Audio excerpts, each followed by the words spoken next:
Hey, hello, and happy Saturday, everybody. Welcome back to another day in the life of an entrepreneur. Well, as you see, I am here by myself today, but my co-host Shamar should be popping on. But let's get the show started. Again, we are here in the day in the life of an entrepreneur where we air every Saturday, but sometimes we're going to be just popping up on like a weekday because we have some of the most amazing guests. So for all of those who continue to come back and follow and listen, even though we don't always see you because you are listening on your very favorite podcast channel, we appreciate you. You're subscribing, you're following all the time, you're being faithful to our show. We just so love you, all of you on iHeart and iTunes and wherever you are.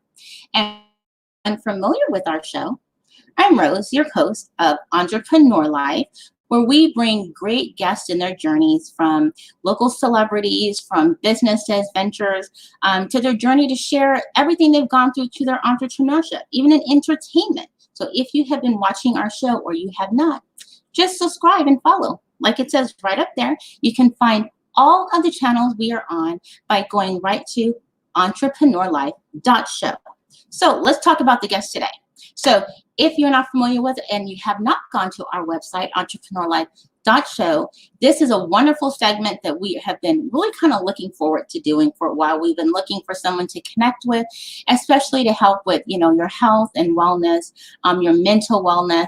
And so when we were introduced to this person, we were actually really excited because we were looking for the right person for this segment because it can be a sensitive subject, can be an emotional subject. So you always want someone who is definitely educated and know what they're doing. So today's guest, before I pop her up, and I'm going to go ahead and you're going to see who she is right below, we have Josephine Atluri, Empowering Your Fertility, where she's an author. She is an expert in meditation. So she is going to share her journey of talking about fertility, adoption, just what she's gone through. She's a mother, California, a mother of 5, I believe. But this is going to be an excellent segment. So I want you to all tune in. You just don't have to be a woman here, okay? Because you men out there, you have wives and you have families, but this is going to be a great connection for women. So I'm going to pop her on the screen. And if you have any questions, please feel free to ask. But I'm very excited to have her on the show. So let's get her here now. And here she goes. Hi. Hi, Rose. Thank you so much for having me on the show. I'm so excited to be here. Thank you. And thank you for accepting our invitation. We are so appreciative. And so, of course, as I've introduced to our listeners who are tuning in, who you are, if you don't mind kind of giving a journey about yourself so they get kind of familiar with what we're going to talk about today and just really who you are. Absolutely. So my name is Josephine Atluri, and as Rose mentioned, I am a mother of 5 who lives out in Los Angeles. And what it comes down to, my passion is to help people overcome adversity in order to find joy. And I do that through my meditation trainings. I do it through my fertility mindfulness workshops, as well as my own podcast called Responding to Life, which highlights my 13-year journey of creating my modern day family of 5 kids through non-traditional methods of IVF, adoption, and surrogacy. And it was during this long and arduous journey of love, loss, resilience, and hope to eventually create this wonderful family that I picked up so many life lessons along the way. And that is my passion now, is to bring all of these lessons that I learned over to my general meditation clients, as well as the ones that are undergoing their current fertility journey through fertility specific meditations and workshops. So what actually led you to this, though? Is it a personal struggle that you had of your own, or someone that you knew that you took this? So, I mean, you basically took it to the next level where now actually you're helping others. Yeah, no, it was actually just my own journey because of undergoing all those 3 different paths. Each path had its own trials and tribulations and were so difficult and taught me so much that I didn't think going through all of that was just for me only to have the beautiful 5 kids, which in and of itself is amazing, but also to be able to help other women and men who are going through similar processes to help them not feel so alone, because this process can be really isolating. It can be very demoralizing, very frustrating, and we don't have to feel that way. So I hope this isn't a personal question, Hmm. but because this was your personal journey, and obviously this isn't where your career path started. Right. So I'm sure mentally you had to have been going through something. But aside from this becoming your path of helping others, how were you, mentally that where you, of course, you had to get through your interpersonal struggles before you can get to this place. Absolutely. Yes. Correct. So going through, as I mentioned, IVF, adoption, and surrogacy, the biggest thing that I learned across the board with all of those journeys was this idea of letting go of control. We all Mm-hmm. have this idea that we can control situations, and that was probably just a lesson that I had to learn over and over again, that there were certain things that I just couldn't control. I couldn't control the outcome of science. I couldn't control how my body would respond to these different scenarios. I couldn't control what was happening in the adoption process with the in-country bureaucracy that we had to go through Mm-hmm. there. I couldn't control when we were working with a surrogate. I couldn't control what was happening on that end. I could just be there on the sidelines. And through each step of the way, I was able to look within and see what I could control, and that was my breath, and that was my mindset. And so I actively had to keep working on maintaining a positive outlook and positivity throughout, and learning to accept what I had within my own control, so that way I didn't have to impose all of these internal struggles that I really didn't have to go through. And I see that happening with so many people in not just their fertility journey, but honestly, just with life. And so that's why I feel called to this mission to help people do that. Even though, back in the day, my background is actually in consulting, in management consulting, and then eventually creating my own business of event planning and catering. But at the root of all of that is really helping people with issues that they have and giving them advice on how they can pivot in their lives to make a better change. So now I'm not, I only know about surrogacy on what I see in the media, what I hear. Mm-hmm. Mm-hmm. And as you know, like right now, I believe it's Candy Burris. She talked about, and she's she had natural childbirth, but now I believe it's her third child. She found a surrogate, and I know that she felt that she was struggling with it at first, because some people think as a mother you're being selfish if you adopt and don't have it naturally, because sometimes you have a choice. You can have a child naturally, but you choose to adopt, which is a great thing, or being a surrogate, or using a surrogate. And it seemed like the pressure that's put on a woman, that it takes it's selfishness, or that she's not a mother because she didn't actually have the child. You know what I'm saying? Mm-hmm. Can you, share anything with our listeners who might be going through that and or are considering that, or the reason they haven't considered it is because what people think of what a woman's, I guess what all women should have children naturally. You know what I'm saying? You're still a mother. Right. Yes. So we impose all these labels on ourselves, men or women, as well as labels and expectations of what our life should look like. And one of those things for women, because we're the ones who can carry children, is that we put this label that we are supposed to be able to produce children. Right. And that if we aren't able to do that, in some way we have failed in life. We have failed ourselves, we have failed our families. And that is such an unfortunate and really difficult cross to bear. When in many instances there is some sort of underlying issue that is preventing you from being able to do that through no fault of your own. And so even with my own journey with pairing with a surrogate who's just such an amazing individual, I still I still had to go through this process of dealing with the emotions that came with it. And, you know, throughout the whole thing, I felt I had to constantly provide some self-talk for myself, of reminding myself that I was not this failure and that I was not less of a person because I was not able to carry the children for this pregnancy. Mhm. And it was a constant inner battle, a battle that all of us have in with whatever issues that we have in our own lives. But what got me through it is this constant reminder of that I am not a failure. I am a woman who is just trying her best, and that this doesn't define who I am.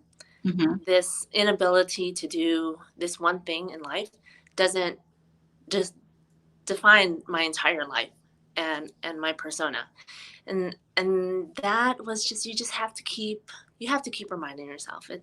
And I really want that to be a message that I impart upon people who are considering surrogacy, because doesn't it really doesn't define who you are. And What's the process of surrogacy? Because it must be, I mean, it's one, finding the right person. mm-hmm, And, of course, I don't know a lot about it, but I hear that, what, and the legal implications of how do you know the mother won't come back or won't want to keep the child in the end?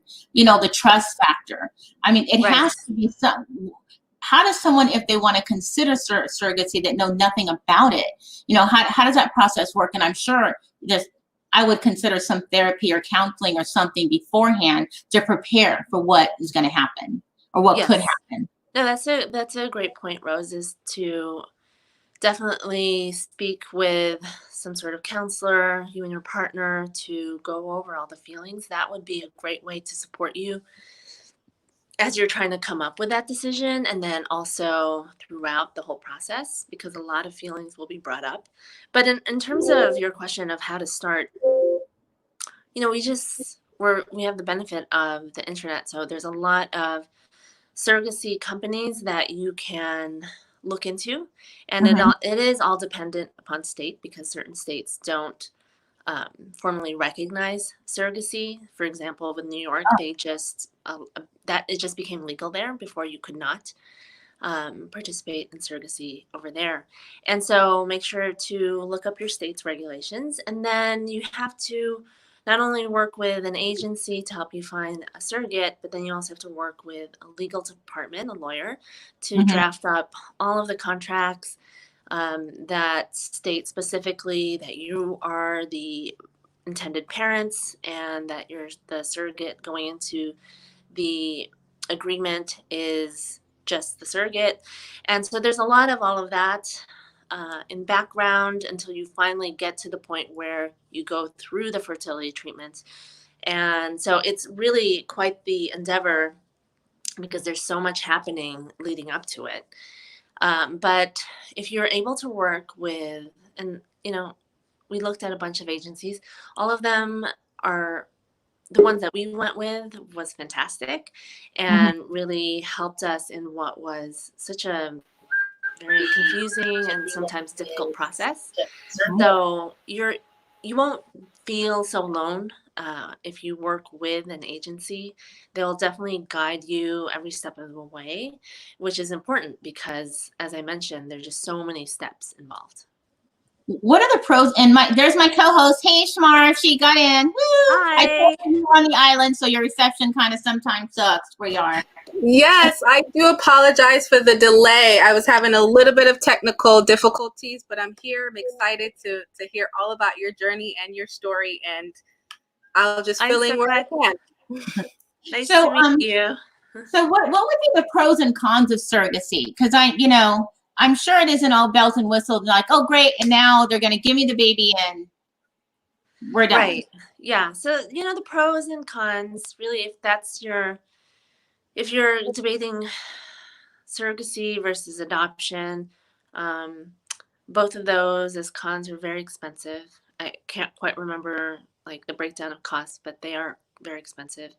And another con of surrogacy, but same as I mentioned with adoption, is this this idea of letting go of control, in Mm-hmm. that you need to then put your trust into an agency, whether it's an adoption agency or a surrogacy agency. In the adoption process, you're typically aren't working with the birth mother. The child's already born in most Mm-hmm. instances. But here with surrogacy, you are working with a partner, with the birth, the surrogate. And so there's a level of trust that you have to be able to come to in order to work with someone that you don't know. But the pros, at least with surrogacy, is that you're able to follow along on the journey. Your role almost is that of a partner when you're in say a traditional pregnancy. You have Right. the partner who's there, who really wants to help, who wants to be involved in the process, but they're not carrying the child, so they're Right. really there on the as like a bystander on the sidelines, helping whenever possible. And that's what you end up feeling like and becoming in this surrogacy process when you have someone else carrying the child.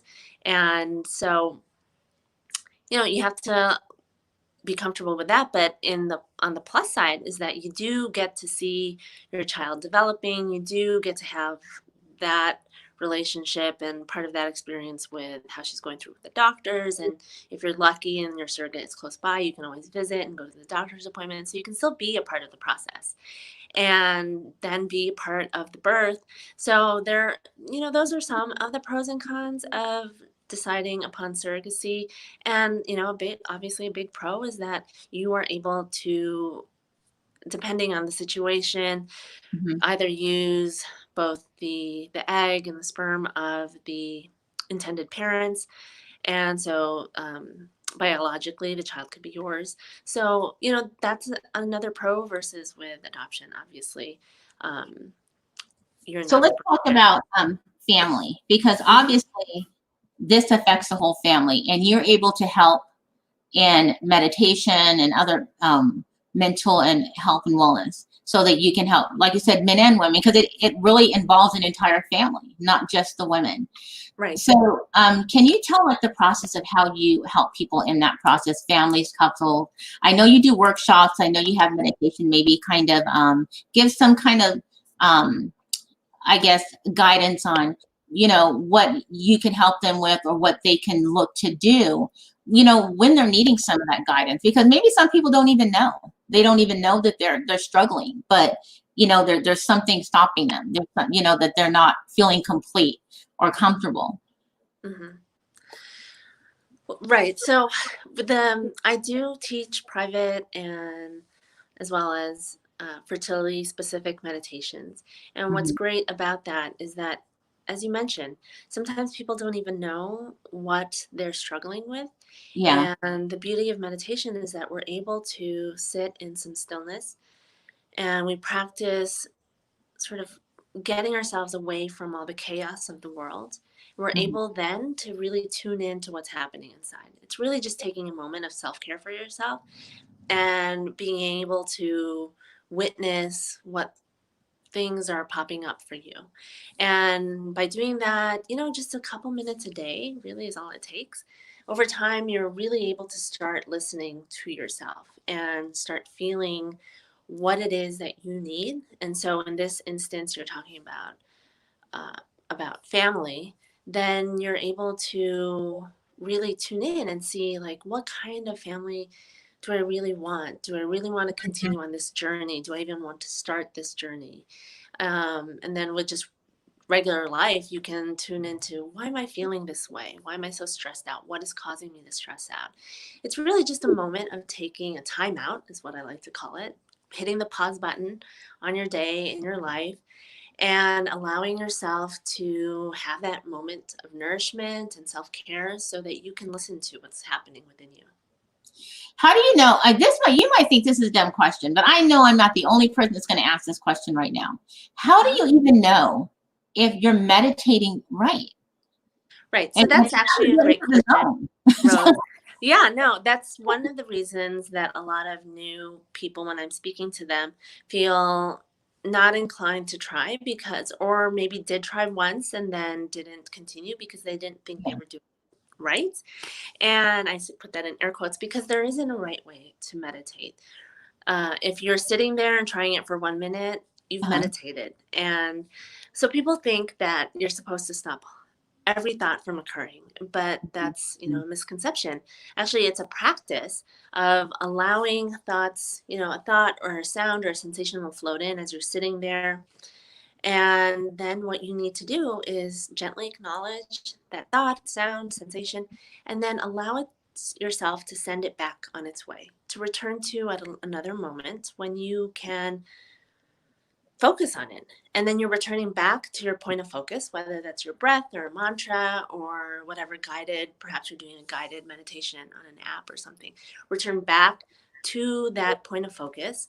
And then it's a constant dance. It's this ebb and flow of being in stillness and being in quiet, and then all of a sudden having to deal with the thought and sending it on its way and then going back. It's a constant up and down. But what's great about this and how I apply it to life is that that's what happens in real life when you're not meditating. You're dealing with your family and you're in it, and then all of a sudden a thought will pop up about work. You're an entrepreneur and you're juggling a million different things, and a thought will pop up. But if you tend to that thought as you're there with your family, well, you're not being present. You're not being present with your family in that moment. You're missing it. And when you look back on that time, you won't remember that. You won't even remember the thought that popped up. You won't really remember anything. But if you're present, then you'll be able to remember, I had this beautiful conversation with my spouse or my child. And so that's why obviously I'm a huge advocate of practicing meditation for the benefit of how you can apply it into real life. Now, So I have a question. So when it comes to the meditation piece of it, as you mentioned, sometimes people think that they're doing it wrong.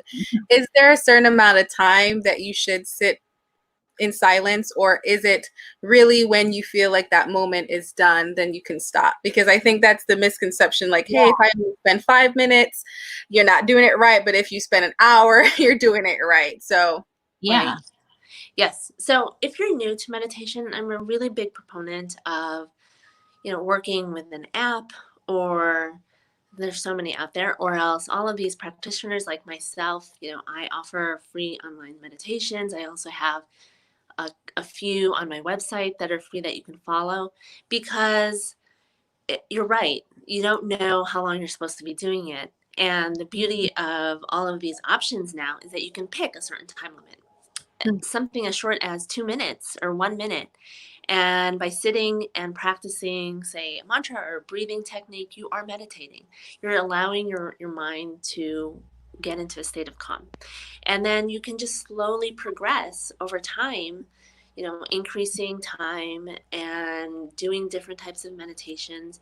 But there's no set number of minutes that you have to do that will make it equate to the fact that you've meditated. Like I said, simple minute or two once a day is enough to start practicing that idea of being present and practicing your breathing technique.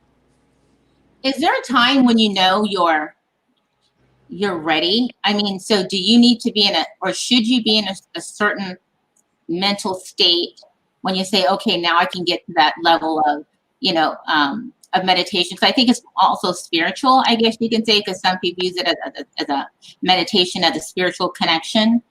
Or is it just when you're ready? And you said there's different types of meditation that you help people with. Is a different type, is just what your comfort level is, or is it a different type where you are in life, where you're going to do a different type of meditation for specific issues you might have, or where you're trying to get, where you're trying to be? Yeah, like empowerment, or just kind of different mindsets and thinking.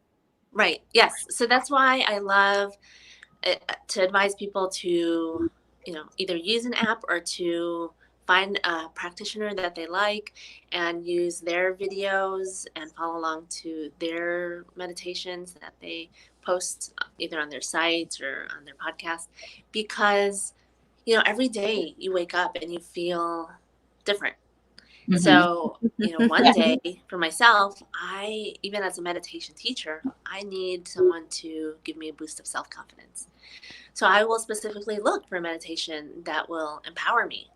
And then on some days, dealing with the 5 kids at the end of the day, because I meditate in the morning and then in the evening, at the end of the day, I just really want some silence. And so I will sit on my own and just sit in a silent meditation. And then, there are other days where I really want to go off, since we can't go anywhere on a vacation. I want someone to guide me in a visual meditation. And so I'll go to one of my favorites, and they'll do one of these guided journeys where I go to a beach or I go to the forest, and that allows me to do that. And so this is where it comes in terms of learning how to tune into yourself and tune into what you need in that moment on that day, and then seeking out, in your toolkit, the appropriate meditation to help nourish you in that manner. Mhm. So do you help with also, I'm assuming that it can actually be a family thing, because now I hear even people are looking to send their children for and having their children get into I've seen that people even ask on social media, looking for someone to help my child, and it has to do with, I guess there's different types of meditation for children. I'm not sure. Yes. So with my own children, my 13-year-old will now come to me whenever he's feeling stressed out. It's amazing. And will say, I would love to, can we meditate together? And it started many years back when I felt like they were ready. Really what we did, it was at night to help them, settle down and move into a peaceful state before bed, is just doing a few breathing techniques. Or we would hop onto one of the many apps that we have, and they have one specific for children, but they're super short and very simple, and really they are just about breathing in and out, and he's guiding us that way. And it is wonderful. They are teaching it in schools under the guise of mindfulness, which is really just tuning into the present moment, tuning into whatever it is that you're doing, so that you are being mindful of that experience and the people that you're interacting with. And it is a great tool to teach our children in order to deal with all the stress that they have to deal with in terms of life and with school and with friends. Just learning how to tune into the breath that we all have inside and at our disposal is something that's really great for them to be able to do. So do you think that, because typically in schools, speaking specifically about children, say there's a child that does have like ADHD or something like that, right? Where they quick to say, hey, this child needs medication. Do you think that this can be something that can help with getting them to a state of calmness so that they can essentially not be placed on meds in order to kind of deal with? Right. Yes. So I'm not a doctor or a therapist, so I can't advise against going medication. That's for everyone. That's a family choice, and that's something that they should consult with their doctor. But I do feel that having meditation as one of the many tools and strategies for a child who has certain issues or disabilities, that it is always, it's never a negative to have meditation as one of your tools to go to help bring you into a state of relaxation, to help you pivot your mindset into one of positivity. So I definitely advise learning it so that you can have something else to go to. Got it. Is this something that you do virtually, right? So you can actually, because you would think you have to be, whenever I think of meditation, I think yoga, but now it's like, it's really not, you automatically, it was like something that you did with yoga. Right. So is it something that you can do virtually and people can, you can teach them how to do that Yes. without going into a class session? Right. Yeah. Especially now. I mean, before I was teaching at corporations, I was teaching at studios and at events. However, now with the benefit of something like Zoom, which is where I teach my online classes and where I teach my workshops, we are able to do it virtually, which is really convenient because now I'm able to work with people across the country and not just in Los Angeles. And it is a great way, a great tool to have whenever you're starting to feel stressed out, Mhm. to be able to have that again as one of the things that you can go to help you out. So I want to kind of touch back on a little bit when it comes with fertility and surrogacy. So we kind of went through a little bit about during the process, before the process, and during the process.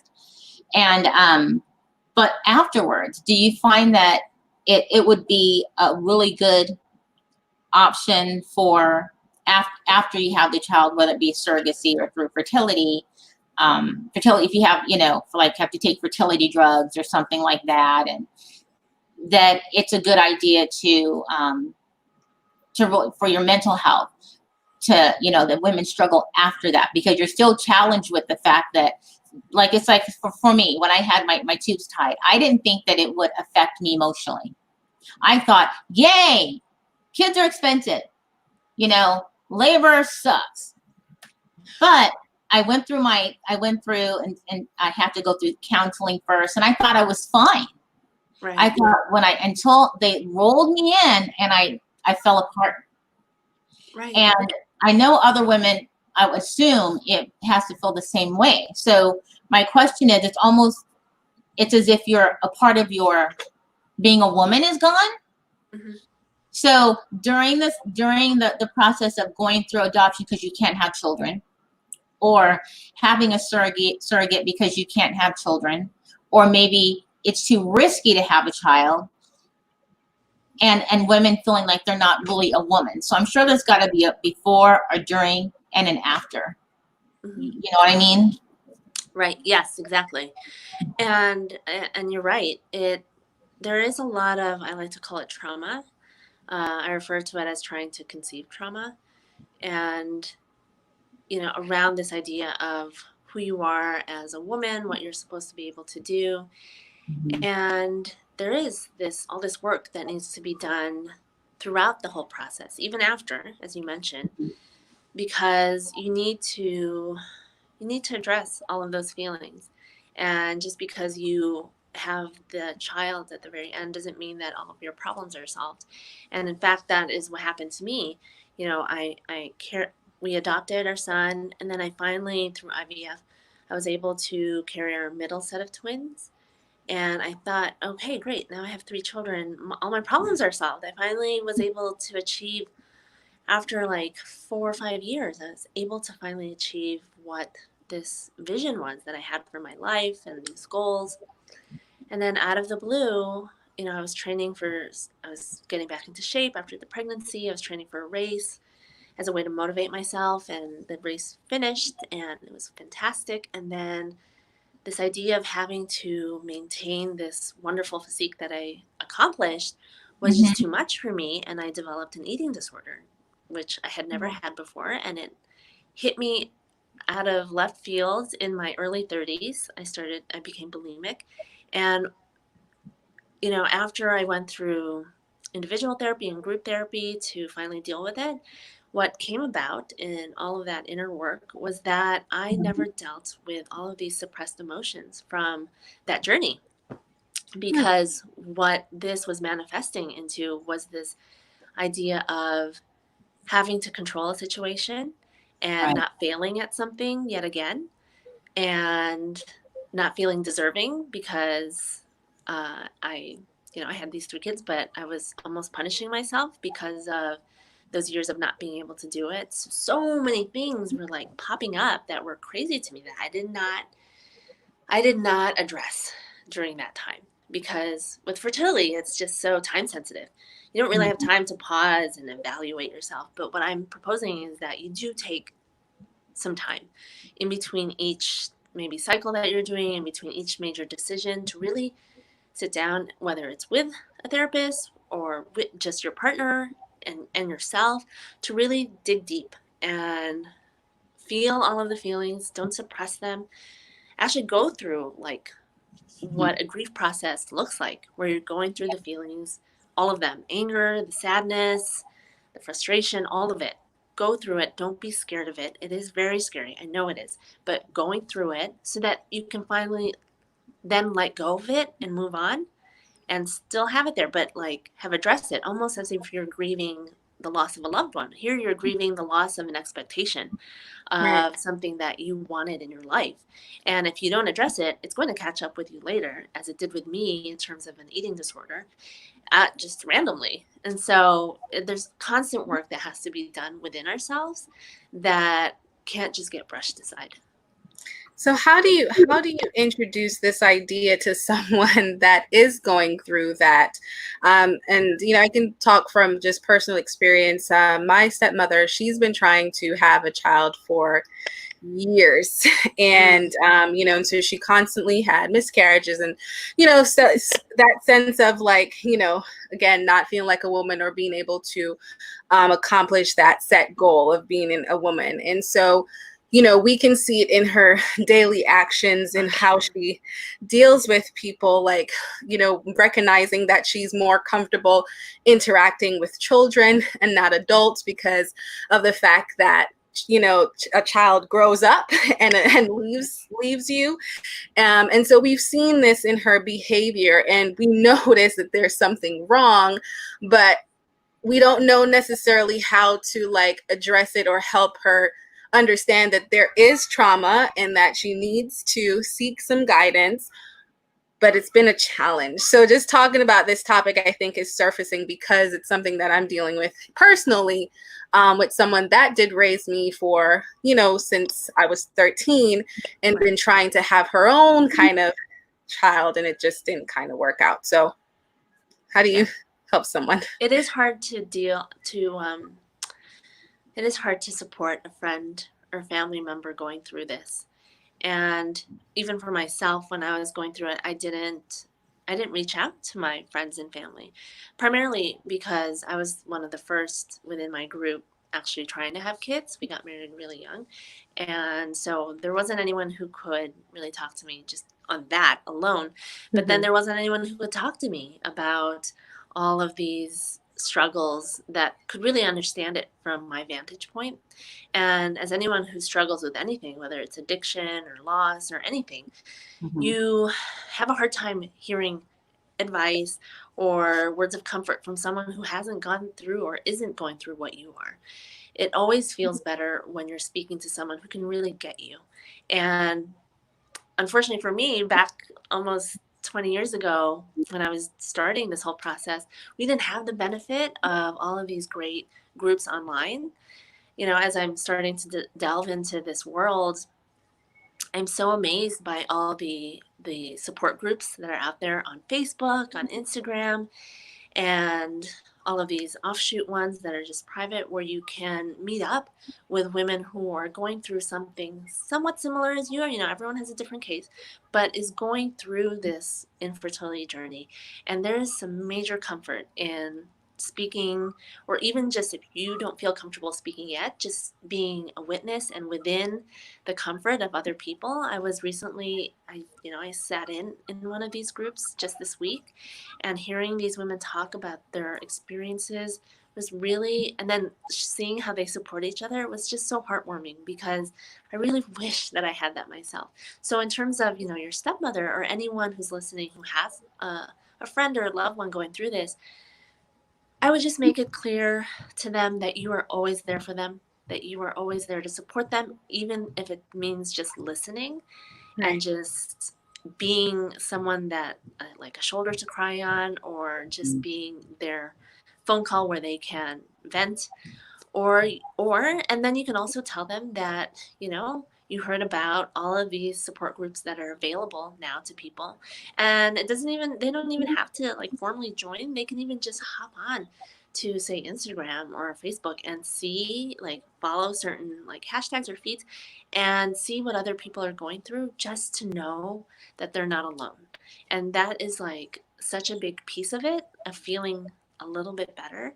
And then it kind of opens up the door for them to be able to start speaking about their own feelings eventually, whenever they feel comfortable.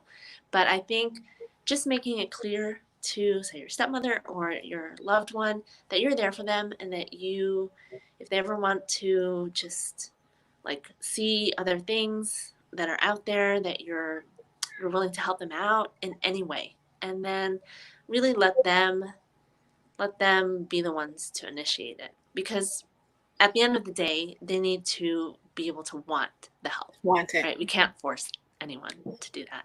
Were you defensive when there was any, someone that came to you with these same thoughts of like, yeah, okay. Yeah, well, not so much defensive. I am always very polite to people. Other people's feelings are very special to me. And so I would be very courteous and listen. But I could only listen for so much. Anything really at that point was a trigger for me. Like seeing a friend who did eventually become pregnant after I was in this for years, or, getting a baby announcement, just little things would set me off. And so, I did try to change my mindset in terms of thinking, okay, this person is just trying to be helpful, so not to get so defensive, not to get so upset. And that helped me to not take it to the extreme. I would think for talking about adoption, I could see that there would probably be a big difference between, obviously there's a big difference when you're doing surrogacy, but at some point in time, you would think as the child grows, that now there's going to be, there might be a concern with now explaining that the child's adopted, and or if it comes to where they want to know the adoptive parent. So then that has to be then another obstacle to get through to prepare for that time. It's going to be like, there's a point in time where I know this might happen. Yes, right. And is that something that you also can assist people with when they're going through the adoption process, that, okay, even now that we're going through the process of now you're going to adopt, now you have the child, now it still could be an ongoing process of being able to manage that. Right. Yes. So one thing that, when I talked about that idea of taking a pause between each maybe IVF cycle, or between each major decision that you're going through, whether it means like switching from IVF to adoption, or switching from, another type of assisted reproductive therapy to, say, surrogacy, you really need to give yourself that moment of time to really evaluate what you're capable of doing. And really, that requires a degree of honesty with yourself, which is why, sitting in meditation and mindfulness really is helpful, because you're able to tune in and listen, whether that's meditation or else speaking with a therapist. But you need to be honest with yourself. For example, in my case with adoption, I knew that I could not do, say, domestic adoption, because with domestic, at the very end, the birth mother can decide to change their mind. And after going through all of the miscarriages, and that most recent one where I lost a set of twins at 17 weeks, I knew that I was not mentally stable enough to go through that. Whereas with international adoption, even though it's much, much longer, at least I knew that, the child's already born, and that isn't something that I need to consider. But I do need to consider the fact that, am I able to deal with all of those things that you mentioned, with being able to raise a child who is adopted, who will want to know their story, who will want to perhaps eventually look into their family history? Am I going to be able to deal with that? And if you can truly answer those questions, say yes or no to it, that will guide you in the direction of what you really should be able, what you really can and can't do. And to me, the idea of being able to have an open conversation with my child was not not an issue for me. And so that's how we went through with international adoption. And right from the beginning, we always had a very open conversation. You know, we adopted him when he was very little, but we got the books. We would read him stories about it. We showed him his, I made this album about our experience there in the country because we had to live out there for a month. And right from the beginning with when his siblings were born, it has always been an open conversation about how each child has come into our family, and that is something that they need to have. That's part of their history. So I'm a big proponent of being open, but each family is different in how they want to introduce it. But for me and for our family, we are very open about how everyone came into our family in a very different way. And even though it's all different, the common theme between all of them is that they were all born out of love and that they are in this family because of love. And so that is something that they all know and that we're all very, open about. Would you think that therapy would be before getting to the process of, meditation? Because I see meditation as like, and it's not relative. I'm just using this as an example. If you were on drugs or an alcoholic, it's an ongoing process. Mm-hmm. So meditation would be an ongoing process to, always stay where you want to be, to continually guide you. It's something you should do on a regular basis. So would you recommend, in some cases, therapy first, so that you can make sure what you're struggling with, what you need to channel when you get to meditation, what you need to work on your regular daily process? Would you recommend it as like a daily exercise for people? Yeah, I would definitely recommend meditation as a daily exercise, just because it's a moment in your day when you can pause and really give yourself some nourishment and re-energize yourself and really just tune in to what you need in that given moment on that day. To the question of should you work with a therapist first, that really depends on what other conditions you have, what issues you have, how deep rooted they are. That's not something I can answer. However, I do know that with meditation, if you're able to incorporate it in every day, at least you know that you have taken a moment to really train your brain to move from a state of stress and into a state of relaxation. And that's what happens every time you tune into your breath. Anytime you slow it down in the act of meditating, that's what's happening. You're moving from that fight or flight response, that stressful response, and then you're activating your rest and digest response, because they can't happen at the same time.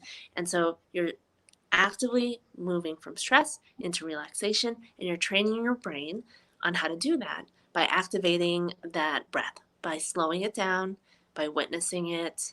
You are showing your body and your mind that you can put yourself into a state of calm, which, practice every day, just like practicing the piano or doing anything else.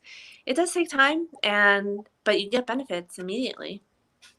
So I know I wasn't here for the first 15 minutes of the show, but I wasn't sure if you did share with us breathing exercise, just something simple that you can like take from the show and put into action right away. Yes, so I would love to. Your videos here, so I was hoping you can kind of explain a few of them and show us, like, there's these, if you can see them on the screen, that would be helpful. Yeah, great. So the first one is called ocean breathing. And as I was talking about with our breath, if we're able to slow it down and tune into it, we get both that biological response of switching from stress into relaxation in our brain. And then you also get the psychological benefits of being able to distract yourself, divert your attention from stress into your breath, witnessing it and being in the present moment. So there are many breathing techniques you can do. The one that you have up on my website is called the ocean breath. And the reason I call it that is because it's like the ocean waves that come into the shore. When they come in, they don't stop. They just come in, they float in, and then they immediately float back out. And there's never a pause. It's this constant ebb and flow. And that's what, in that video, that's what we're doing. So we're inhaling as slowly as possibly as you can.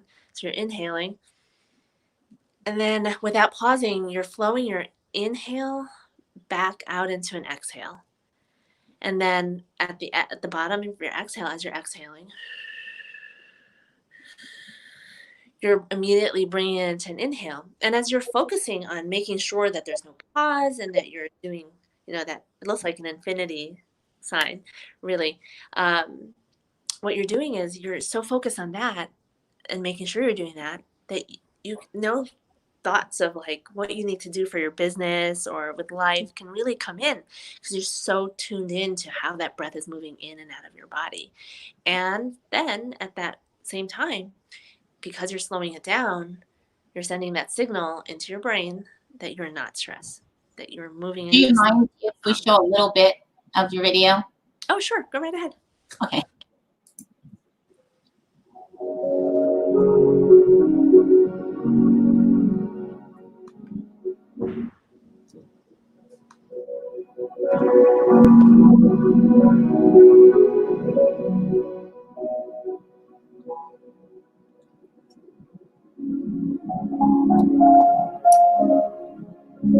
Hi, welcome to Carpool Meditation. My name is Josephine Atluri, and I'm here to guide you on a very quick meditation that you can do while you're sitting in the carpool lines of America waiting for your kids to come out of school or an activity, or even if you're still at work and it's midday and you just need a refresher so that you can be the best version of yourself for the second half of your day. Today, we are going to go over a technique that I like to call the ocean breath. And it's my favorite way of visualizing my breath moving in and out of my body. And that is what This is a great example. So you're saying you can do this anywhere. Mantra. Absolutely. Yeah. When you're meditating, you are using either a mantra or a visualization to help keep you in the present moment. So for today's ocean breath, it's the technique and the visualization of the breath moving in and out that will keep us anchored to this moment. So that being said, I invite you to get as cozy as possible wherever you may be. If you're in your chair, in your car, or you can recline your seat back. And then when you feel ready, gently close your eyes. Wow, this is nice. That's impressive. Now that you've settled in, let's all take You can, this music and deep concept and breaths everything is just amazing. in through your Oh, nose thanks. and gently letting it out your mouth. So I do want to get to the next one. Okay. But Yes. I do want to get our listeners and viewers to really understand really everything that you do. I love that.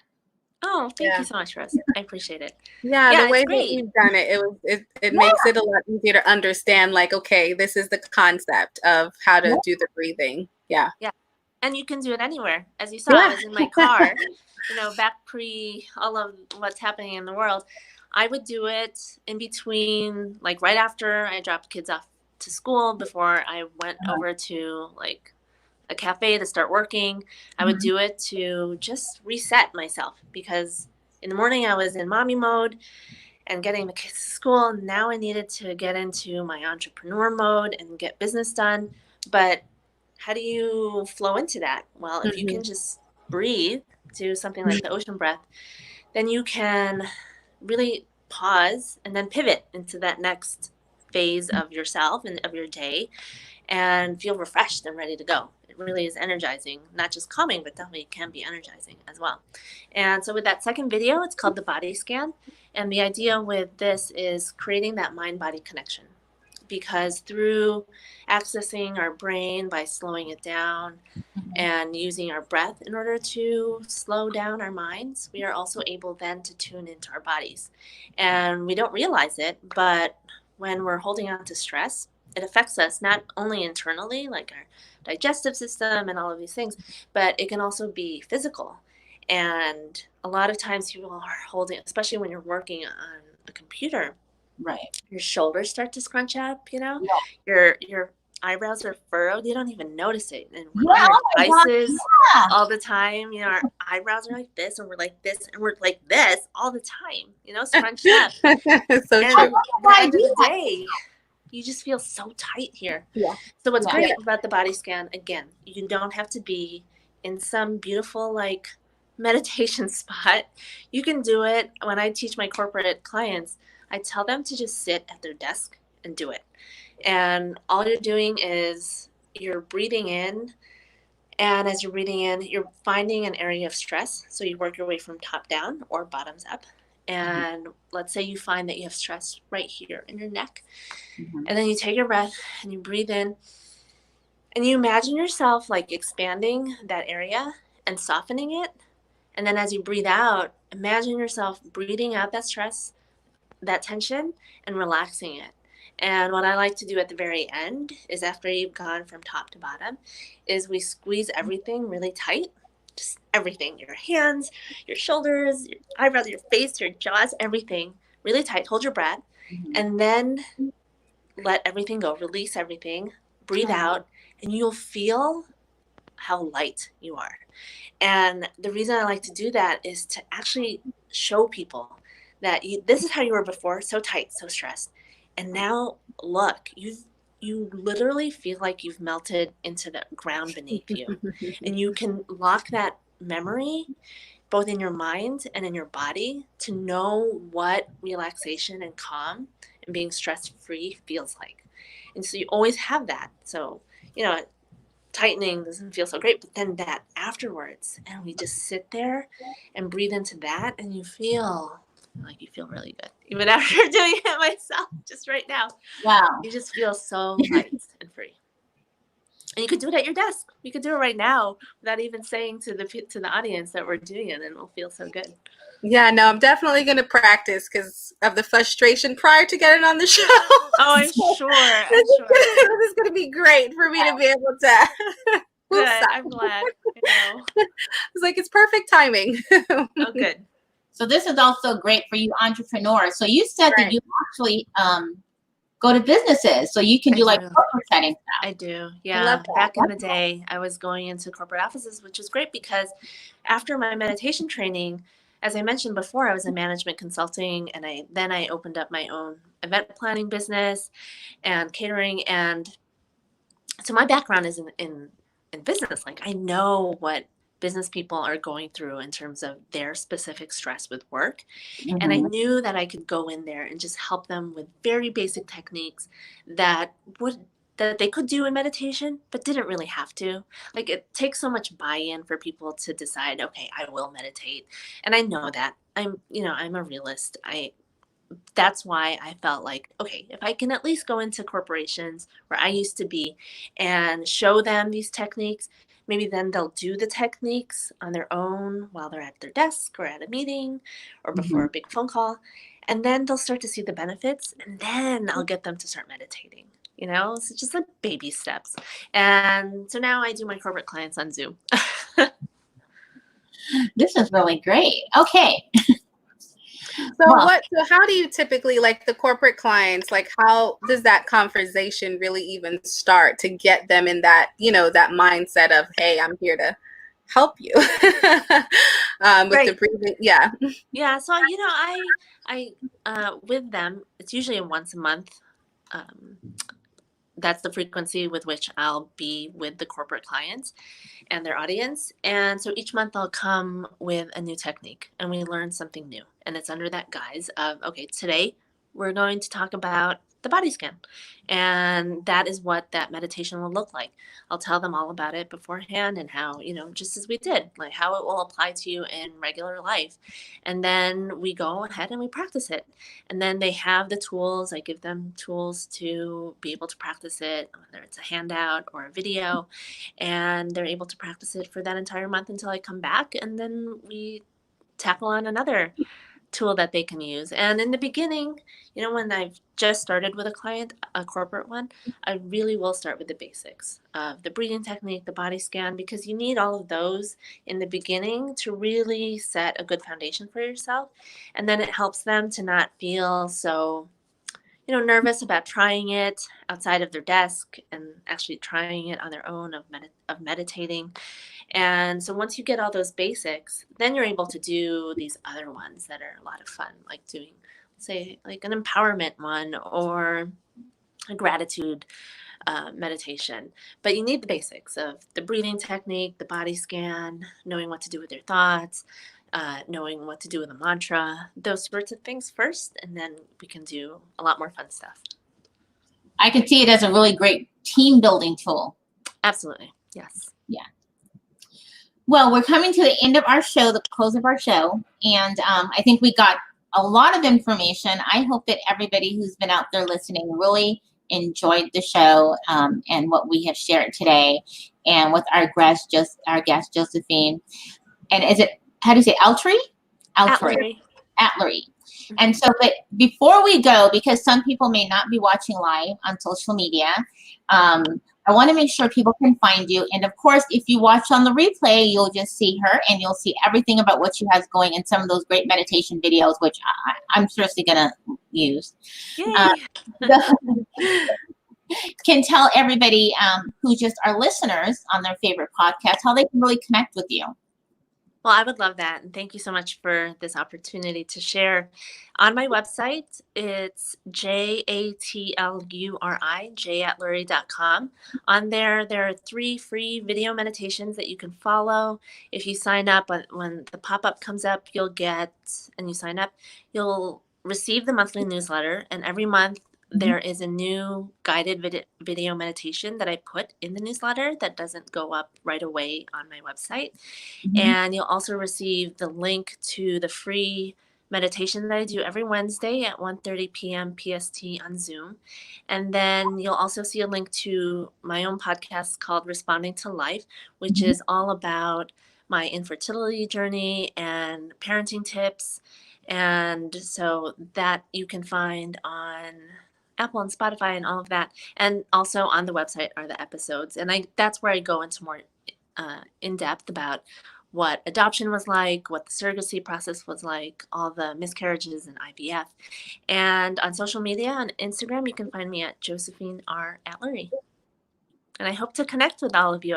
And if you have any questions about meditation, I am always happy to answer. You can connect with me on my website or on Instagram. And then actually the last thing on there would be you can book private meditation sessions with me, general ones or fertility specific ones. And I also have an upcoming fertility workshop on August 1st at 11 a.m.